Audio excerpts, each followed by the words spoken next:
बिस्मिल्लाहिर्रहमानिर्रहीम। अस्सलाम-ओ-अलैकुम दोस्तों मैं उम्मीद करता हूँ कि आप सब दोस्त खैरियत से होंगे। तो दोस्तों मेरी अल्लाह पाक से ये दुआ है कि अल्लाह पाक आप सबको खैर आफियत से रखे। तो दोस्तों सबसे पहले शुक्रिया उन दोस्तों का जिन दोस्तों ने मेरे चैनल को सब्सक्राइब किया हुआ। तो जो दोस्त नए हैं उनसे मेरी ये गुजारिश है कि वो मेरे चैनल को सब्सक्राइब कर लें और बन जाए मेरे चैनल के मेंबर। दोस्तों आप वीडियो देख रहे हैं, वीडियो के नीचे एक लाल रंग का बटन है, आपने उसको दबा देना है और साथ वाले बेल आइकॉन को भी दबा देना है और ऑल पर क्लिक करना है ताकि मैं यूं ही कोई वीडियो अपलोड करूं तो उसका नोटिफिकेशन आपको फौरन मिल जाए। तो दोस्तों आज मैं आपको एक छोटा सा वाकया सुनाऊंगा, क्या हमारी नमाजें और रोजे कबूल हैं। तो इस सिलसिले में हम बात करेंगे। तो दोस्तों अक्सर ऐसा होता है कि कुछ लोग रोजे भी नहीं रखते या अगर रखते हैं बहुत बढ़ चढ़ कर लोगों को बता रहे हैं कि आज मेरा रोजा है। तो वाकया कुछ यूं है, हजरत उमर फारूक को किसी ने ईद वाले दिन देखा तो हजरत उमर ईद वाले दिन रो रहे थे। किसी ने पूछा कि अमीरुल मोमिनीन ये तो खुशी का दिन है और आप रो रहे हैं। तो फरमाने लगे कि खुश तो वो हो ना जिसको ये यकीन हो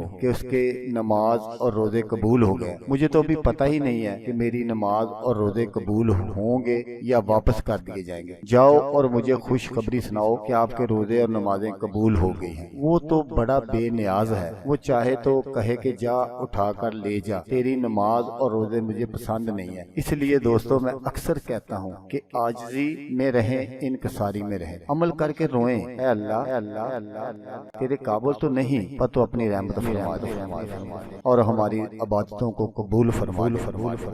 मियां साहब अपने कलाम में फरमाते हैं कि पढ़ने दा ना तू मान करी ते आखी ना मैं पढ़िया, ओ सत्तार जबार कहावे ते रोड सुटी दुध कड़िया। तो दोस्तों यही वो छोटा सा वाकया था जो मैंने आपको सुनाना था। तो अगर आपको वीडियो पसंद आए तो आपने इसको लाइक और शेयर जरूर करना है। जैसा कि मैं आपको हर वीडियो में कहता हूँ, इस बार भी कहूँगा कि आपने इस वीडियो को देखा, उसके लिए आपका शुक्रिया। दुआओं में याद रखिएगा। अल्लाह हाफिज, अल्लाह हमें नासर।